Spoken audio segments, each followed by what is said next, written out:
Hey everyone, this is a little crew cut. We're doing a hangout. We have a new friend, Vince, on with us. He's actually a research.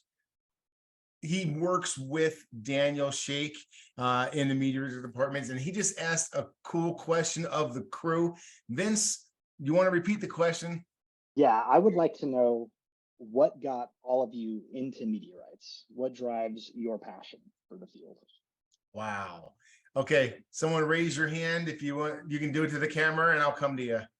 Chris Monk with his hand up. All right, so you said some things that kind of hit home for me, so I'll talk about it just a little bit. I started collecting rocks probably as soon as I could walk.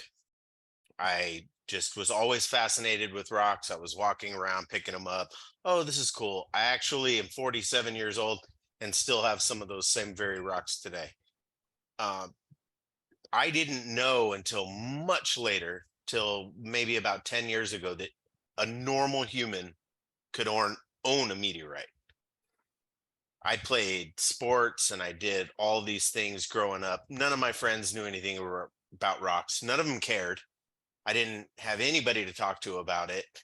Not my brothers, not my sisters. So I was always this like closet rock collector, right?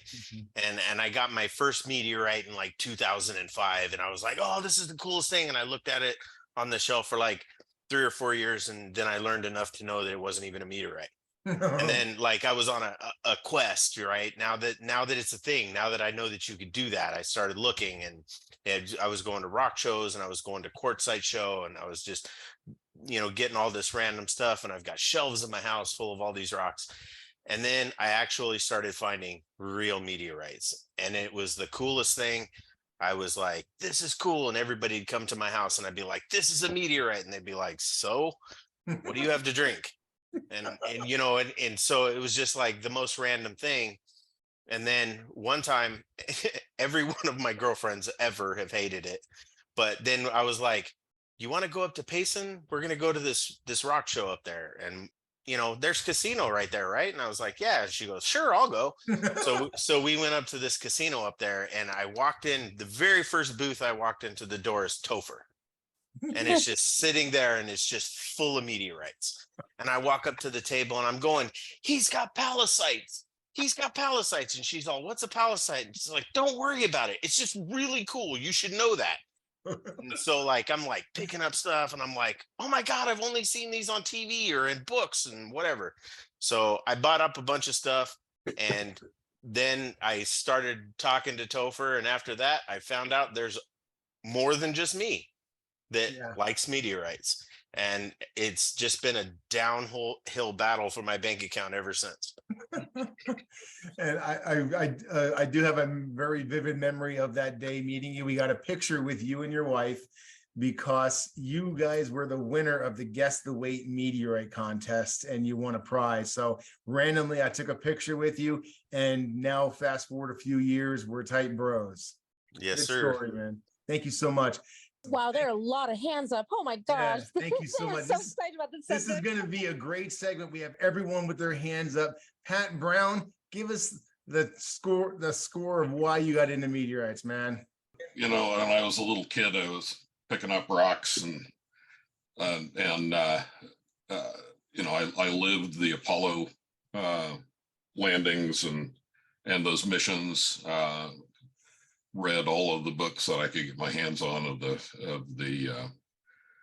Apollo astronauts, and that influenced my career. I was an electronic engineer for almost 40 years with Hewlett-Packard and follow-on test equipment companies. But I never got over seeing rocks from the moon. I have been collecting meteorites since the late 80s. I'm fairly hardcore about it now. I've been retired for 5 years, and in fact, 5 years tomorrow. And yes, and I've been filling that time quite wonderfully with meteorites. This one here is one that's in with Daniel for classification right now that I'm eagerly awaiting the chromium data on. There's some of the microscopes in my upstairs lab here. Yes. That one is a meteorite that I found in Nevada that I just discovered was a meteorite. Here's some really, really messy cases, stuff full of stuff. There's some more. Many of those are to be classified. And then that's another 100 pounds. Many of those to be classified as well. So I've really got in the deep end of the thing and haven't slowed down at all. Yeah, and trust me, the guy's retired, but he works his ass off in Tucson because he will elbow you out of the way if he sees an LL 3 point whatever. Thanks, Pat. Appreciate it. We're going to Marissa next. I'm very anxious for this story. Yeah, well, I got into meteorites in 2011. First I got into astronomy in 2010, like right after high school. I just stumbled across astronomy. I accidentally witnessed, a meteor shower. And I found out that it peaked every year on my birthday. Sweet.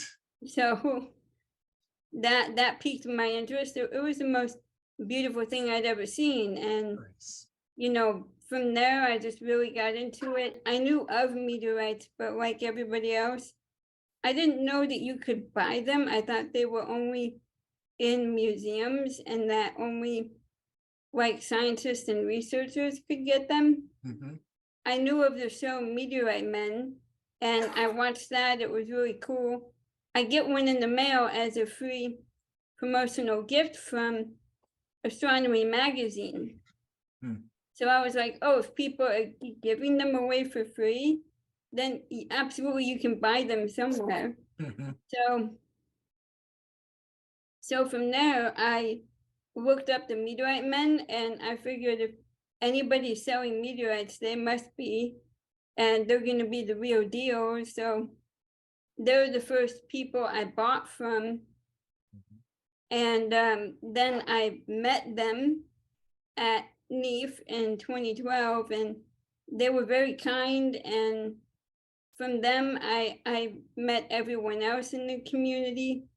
And I just kept learning and learning and getting more and more. And it was just incredible to hold space in your hand.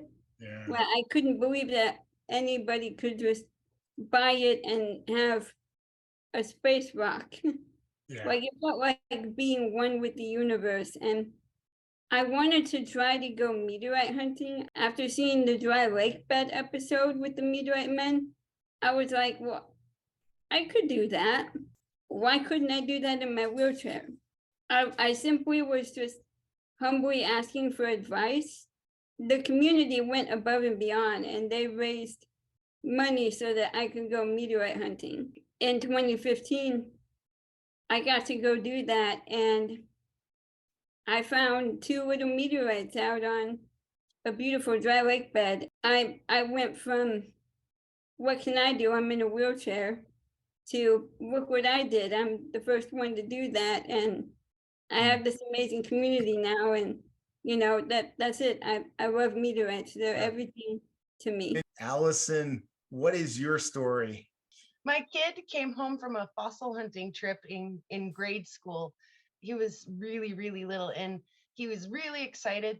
We got him a National Geographic kit for kids, and one of them was a excavate the dino and put him together, and the other one was a meteorite kit. You excavated a little piece of meteorite, and then I think there was a piece of tektite in there too, but they come with really great information pamphlets.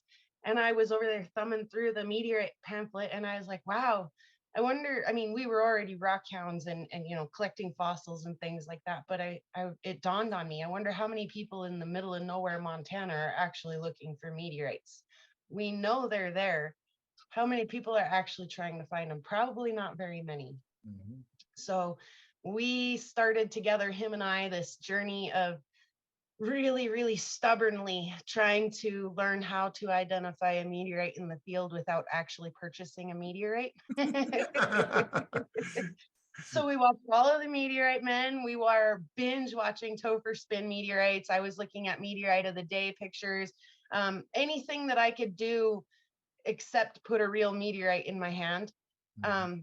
I live in the middle of nowhere, Montana. There's not a lot of museums or any place where meteorites are on display. There's not even meteorites in a lot of our local schools in their science labs. I aim to fix that. Yes. Yeah. Awesome. Yeah, Um, 'cause- yes, and so I caved in finally and spontaneously joined the crew via a live sale in October of I think 2021. Yes, October. And I've been with the crew ever since. That's So, awesome. We love it. and I do everything that I do on a budget. So unfortunately, my meteorite hunting has been in Montana and will probably remain in Montana. Yep. I haven't made it to the meteorite mansion yet. I hope to sometime in the future. I'm afraid that if I ever make it to the Gem and Mineral Show, that I'll just wreck my budget. Oh, you'll leave bankrupt. Yeah, there's so much stuff there. Yeah. Talk So to Pat about that. I I've will. managed to keep my collection really small, but focused on finding a meteorite in the field. So I have a lot of in-hand examples of what I may find in the field. So Well, I hope you find one. I really, really do. But I will say that one thing you bring to the table here with the crew is you have a great energy, a great helpful spirit, and you're always eager to help us out. And I truly appreciate that. Thanks. Greg, what got you into meteorites, my man? All right. Well, my real name's Greg Shane. That's not General Gonzalez, but that's a big meteorite. Well, back in 1986, Halley's Comet was in the sky. And when I first saw that in the paper, I got all excited. I got to see this comet. And so I connected with Skyscrapers, the Astronomical Society of Rhode Island, and I went out with them and actually saw the comet, and they told me to subscribe to Sky and Telescope magazine to, learn more about astronomy. There was no internet in the 80s. And so I subscribed to Sky and Telescope, and there was a little advertisement there by Robert Haig Meteorites. And I'm like, meteorites? You could buy meteorites, just like Marissa was saying. And, once I saw that, he said $2 for a catalog, and here's the original catalog, known as copyright 1986. And this was the original catalog, not very big, but it had all these beautiful meteorites. And I was like, wow, you can actually buy meteorites. So I bought 3 irons, Canyon, Diablo, Odessa, and Henbury, $20 each. So I spent $60, and they were each 100 grams or more. And so once I held them in my hands, I was hooked, man. This is the most incredible thing. You're actually holding a piece of asteroid, a piece of an asteroid in the palm of your hands. It was like so amazing. And then I was looking at some of the other ones, and I saw Murchison. And I'm a pharmacist by profession, and I double majored in chemistry as well as pharmacy, and from the University of Rhode Island. And I loved organic chemistry the best. And then they said Murchison had amino acids in it. And I'm like, oh my God, organic chemicals from asteroids and from space. But Murchison was $25 a gram. Oh my God. It's like, I was like pie in the sky money. So I sent $50 and got it initially a 2-gram piece. And this was like incredible. And then I saw a real nice one, this one actually. And it said, and it said Topher Spinnato, and it had an IMCA number. So I knew he was legit because he has an International Meteorite Collectors Association number. And this came in, and I was like, wow, this is really nice. And then he had and then he told me about the Hangouts in a paper that he sent. And so I said, all right, let me try this. So I came on Zoom online, and wow, this is a great group, man. So, and then I was so excited, I wanted a complete section, so I bought this from him next. Wow. So this is really beautiful. So meteorites have been in your life since the paper catalogs now to online video conferencing like the Jetsons. So Yeah, like the Jetson. Greg, thank you so much for sharing with us, man. I really appreciate it. Yep. Bruce, how did you get into meteorites, my man? So, like some of the others, it's like I grew up with Apollo. Not only that, but I live in New York, only a few miles from where the lunar modules were being built. So that was like constantly in the news when I was growing up. And also being in New York, I'm not far from the American Museum of Natural History. So my parents would take us there maybe once a year or every other year or something.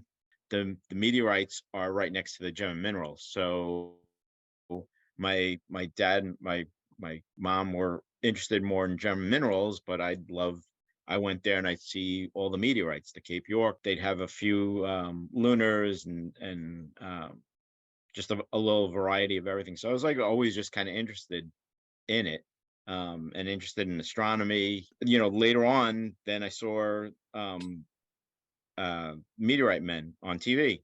And so I was like, oh yeah, meteorites, that's still cool. But I still hadn't put two and two together that you could actually go and buy meteorites until I think I at some point learned that Jeff owned Aerolite, was following them, and they did a live show and a live sale. So I could go online, watching on Facebook, and they were showing these meteorites, and I was like, oh, cool. So you can buy it. And obviously, now being a little older, I also had money to buy. Yeah. So yeah, actually my first purchase was a piece of Semchan. And as I got more and more interested in it, I was like trying to find, things that Aerolite didn't have. And I guess, at some point I came across a post that mentioned, Topher was doing these hangouts. So I came onto the hangouts. And from there, it's like from being on here, I started learning even more about more people that are in the business of as dealers, or who are going out hunting and other collectors, and networking with them, and being able to expand my collection further, because my goal is like kind of have a representative sample of a little of everything. And I live not far from the Cradle of Aviation Museum, which has actually a lunar lander, the lunar module that was supposed to go on Apollo, I think 19, as well as the test article. And so I go there, and now it's like I'll usually bring some meteorites with me. They have events where they've had astronauts there, and so it's like I'll bring meteorites to show some of the other people that are there. And they're like, wait, you can have these, you can buy these. They're having that aha and moment not only that that, you but it's had. like I'll put them in the hands of all like the kids and stuff, and everybody loves it. Yes, I'll tell mine. Yes, I'll tell mine. Okay. So just like everyone else, I realized there was a point in my life that I realized at this point you can buy meteorites and own them. And at this point I was an idiot and I didn't know you could. And everything changed after that. That was, believe it or not, about 6 years ago. So I've actually accomplished a lot, learned a lot, and have really dedicated myself to meteoritics and education and outreach hardcore for 5+ years. I quite honestly was raised in a religious cult, and it was a high mind control group called Jehovah's Witnesses. And you were basically told what to think, what to believe, that you were right and everyone else was wrong. And I never really could wrap my head around feeling awesome about God and my place in the universe. Many years later, I think I was, Sue, how old was I? Like, it had to be 6 years. It was December 2017. Yeah. Well, I decided, you know what? I did the same thing. I was messing around on eBay looking for space flown hardware. I wanted to buy a piece of the space shuttle. And I came across, you might also be interested in meteorites. I'm like, no, I'm not a sucker. And then I realized, wait a second, this is legit. This is real. You can actually own pieces of space. And I bought my first meteorite. had it delivered as a Christmas present to myself. One thing that I was never allowed to do for the first 45 years of my life. So I decided to buy myself a Christmas present. I opened it up. And at that moment in time, that Christmas morning, when I opened up and held my first meteorite, it finally made sense where I belong and everything about the universe, beginning of time, end of time, why we're here. All the questions of life are in that rock. And I had tears rolling down my face into my shirt. And I remember Sue and Ian asking me if I was okay. And I was like, yes, I'm great. And I've been addicted ever since. Sue, your turn. Okay. I'm probably like unique in the group in that I actually had an aversion to meteorites. Because Topher, like you said, that December, when he opened his Christmas present, Ian and I were worried about him and asked him if he was okay. And then we realized, like, wow, his gift to himself kind of blew our gifts to him out of the water. He likes what he bought himself better. And he became so obsessed with meteorites, like obsessed. And I mean, he started his only 4 months later, 3 months later. So I tried to avoid meteorites for the longest time. And I remember one of his live sales, he had, I feel like someone came from California or something to help you out. I don't remember his name. But then the next time you were doing a live sale, I asked you if that was the case and if he was coming back, and you said no, but you had met Chris Monk and at the show. And I was like, thank God he met this other guy. And I remember going out and like going to Whole Foods and buying like all these premium beers. And I'm like, I'm going to make this guy so happy that he's going to want to come back for every live sale. So I never have to help. So when I finally like just quit my job and I started helping him, it just kind of crept up on me. And I thought, I'm a really good salesperson when I want to be, but I have to be genuine. So I'm like, man, I don't know if I'm gonna be able to sell meteorites if I don't like this stuff. I fell in love with the people first, and it was so much fun to sell to people that like they were so excited to buy a rock. Like they were just like they couldn't wait, and sharing that excitement with them was really, that was fun. And then after buying so much and helping with the inventory, Palisades like really grew on me. I'm like, these are beautiful. And I can genuinely say that I love meteorites now. I'm not as much into it as Topher, but what? Success. Yeah.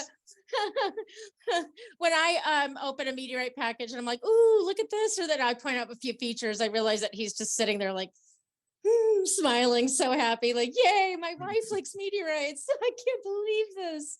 But I love the community. And one thing that like Topher had said earlier is like there's so many different ways that you can get involved. So like I've got involved into the meteorite jewelry, and you know, Allison's been doing that as well. And you get like Marissa with the thin sections, and then Pat, Chris, Jules are into the cutting and you know, the polishing, and it's just like you know, Bruce is like our he always gives us updates on NASA. Like everybody like has their like thing that they do. Carl and Diana are into like the microscopes and like all of the rare finds, and I mean, I could just go down the list. Everybody has a specialty or just like a thing that they focus on and love. And it just brings so much like just dynamic, like, you know, I don't know, just all the, it's a big like co-op of just information and ideas. And I just think it's really cool. My interest in space sciences goes back as far as I can remember.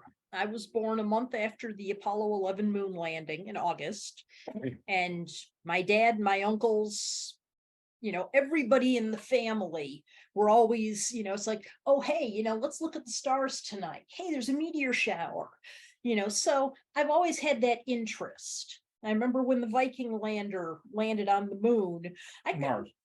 Yeah, that's right. Viking landed on Mars. There was a packet that came in the mail addressed to me.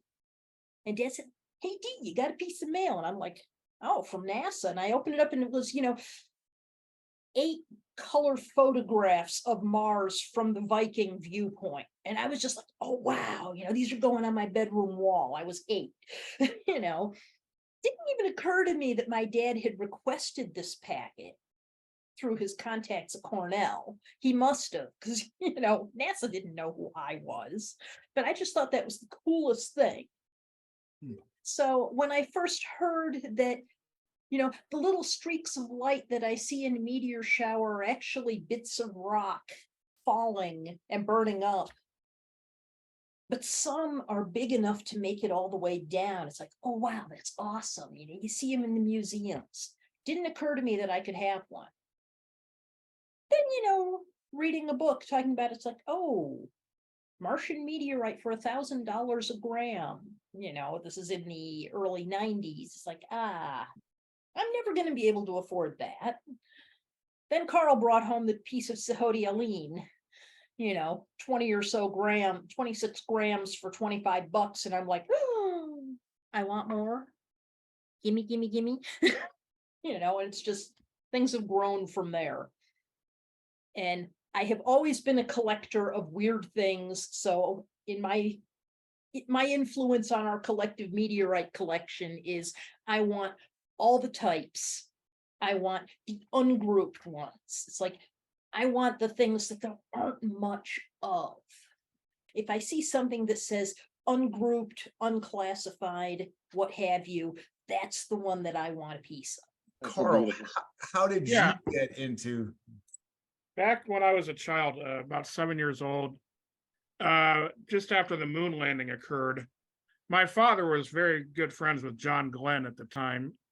And when the astronauts came through the city of Columbus, where I lived, after the moon landing, they were on an ambassadorial tour. They had a luncheon at my father's place of work, and I was brought along. So I got to meet the Apollo 11 astronauts at age 7, which was like, oh my God, you know. And they had a moon rock with them, and they were showing it off to people at the luncheon. It was like, wow, you know, this is impressive. And so they I was like fascinated with this thing from out there. And I thought, you know, never thought any more about it, because there's no way anybody like me is ever going to have a piece like that myself. So I just never thought about it further from there. But I've always been fascinated with rocks. I collected fossils in the local creeks a lot when I was a child. And fast forward to it wasn't until the 80s that I was aware you could buy meteorites. I worked for a science museum as a planetarium presenter in Columbus, Ohio in the early 80s, and got wind of meteorites at that point.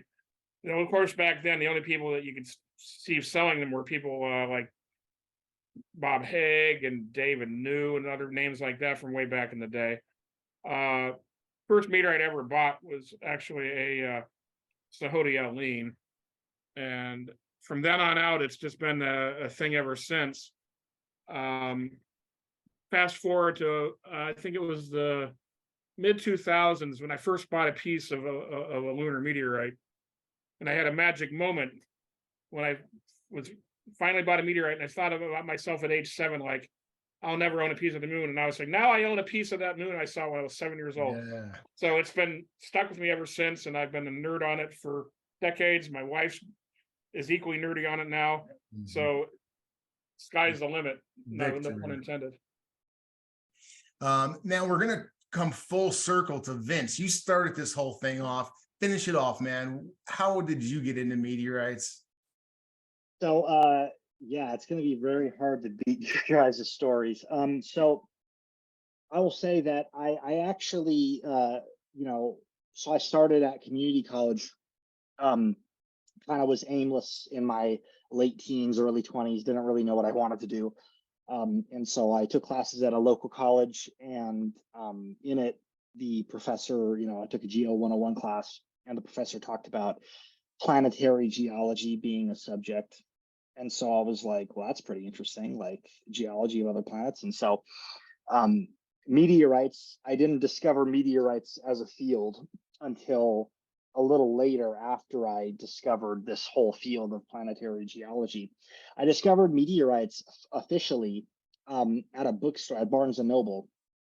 There's a book by L. Richard Norton that I think I've seen in the background called Rocks from Space. Mhm. And I saw this book just kind of sitting there. I was like, well, that sounds interesting. So I picked this book up, and I just remember sitting in this bookstore for hours and hours, reading about meteorites, and Overture Norton, you know, his sort of introduction to them.